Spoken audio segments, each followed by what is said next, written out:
Sir சட்டசபை விஜய் அவர்கள் வந்து வாயை திறக்க மாட்டேங்கிறாரு. நீ ஆல்ரெடி எந்த அனுபவத்தில் கண்டிப்பாக தளபதி தமிழ்நாடு முதலமைச்சர் அவர்கள் உரையாற்றுவார்கள். அவர்கள் உரையாற்றுகின்ற காலம் நேரம் மிகவும் சிறப்புடையதாகவும் மிகவும் எழுச்சி மிகுந்த உரையாகவும் நிச்சயம் தமிழகமே ஆச்சரியப்படக்கூடிய அளவில் சிறப்பானது ஒரு நல் உரையை நிகழ்த்துவார்கள் என்பதை மட்டும் இந்த நேரத்தில் அன்போடு தெரிவித்துக் கொள்கின்றேன்.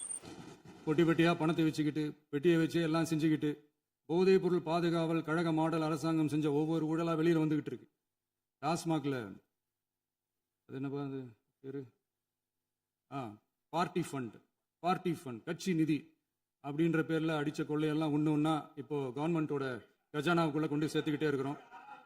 பல டிபார்ட்மெண்ட்லயும் மறுபடியும் சொல்றேன், கட்சி நிதின்ற பேர்ல அடிச்ச கொள்ளைய ஒண்ணா கவர்மெண்டோட கஜானாக்குள்ளேயே கொண்டு சேர்த்துக்கிட்டே இருக்கிறாங்க.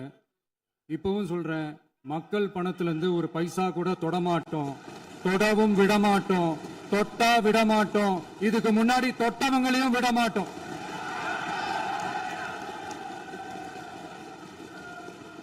ஒவ்வொரு ஊழலா வெளியில வரும் போலயே, ஒவ்வொரு வேஷமா கலைஞ்சிரும் போலயே இங்க இருக்கிற நிறைய பேரு நடுங்கி போய் இதுல நம்ம மேல அவதூறு வேற. இப்ப புதுசா ஒரு வெப்பன் ஒண்ணு கொண்டு வந்திருக்காங்க. அது என்ன தெரியுமா? அவங்க தயவால தான் நம்ம ஆட்சி நடக்குதான். மக்கள் தயவால இந்த ஆட்சி நடந்துகிட்டு இருக்கு. மனசாட்சி உள்ள சக்திகளோட ஆதரவால இந்த ஆட்சி நடந்துகிட்டு இருக்கு. நாங்க தான் அனுப்பி வச்சோம் அப்படின்றாங்களே. அனுப்பி வச்சவங்களுக்கு மினிஸ்ட்ரியில இடம் கொடுத்தா ஏன் கதறீங்க? ஏன் இவ்வளவு கோபம்? ஏன் இவ்வளவு கதறல்ஸ்? இதுல இன்னொரு முக்கியமான விஷயம், மார்க்சிஸ்ட் கம்யூனிஸ்ட் கட்சி நமக்கு ஆதரவு கொடுத்தது சுயேட்சையா எடுத்த முடிவுன்னு சொல்றாங்க. அதே மாதிரி இந்திய கம்யூனிஸ்ட் கட்சி நமக்கு ஆதரவு கொடுத்தது சுயேட்சையா எடுத்த முடிவுன்னு சொல்றாங்க.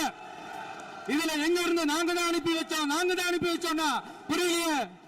மக்களுக்கு நல்லா புரியும், எல்லாத்தையும் தெளிவா பார்த்துக்கிட்டு இருக்கிறாங்க. ஆனா அது விட்டுட்டு இந்த நக்கலு நையாண்டி சம்பந்தம் இல்லாத பேச்சு இதெல்லாம் பேசிட்டு அப்புறம் வந்து முதல்வருக்கு பதில் சொல்ல தெரியல அப்படின்னா அப்புறம் என்ன சோஃபா மாடல் ஆட்சியா? அது என்னன்னு புரியறதுக்கே எனக்கு ரொம்ப நாள் ஆச்சு.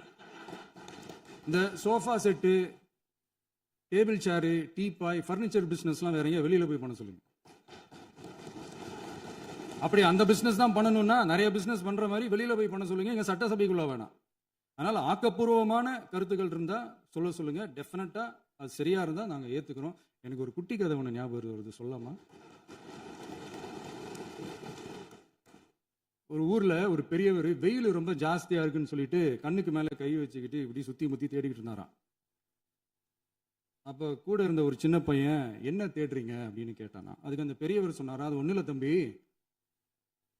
உங்க அப்பா இங்கதான் இருப்பாருன்னு சொன்னாங்க, அதான் தேடிக்கிட்டு இருக்கேன். எங்க உங்க அப்பாவையா காணோம்?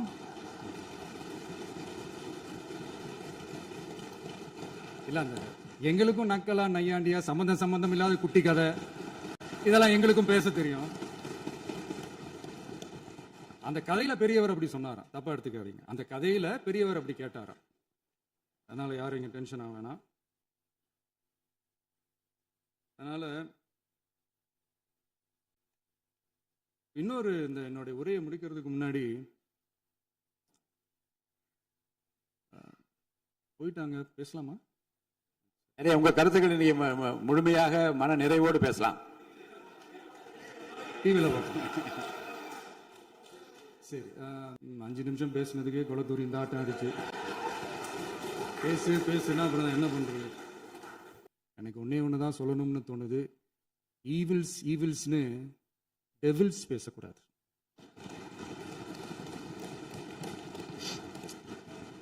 அவங்க இருந்திருந்தா ஒரு ஆக்ஷன் பண்ணணும்னு எனக்கு தோணுச்சு. எல்லாரும் போயிட்டாங்க. இல்ல பர்மிஷன் பண்ணலாமா? இப்பவும் பண்ணலாம், ஒன்றும் தப்பு இல்லை.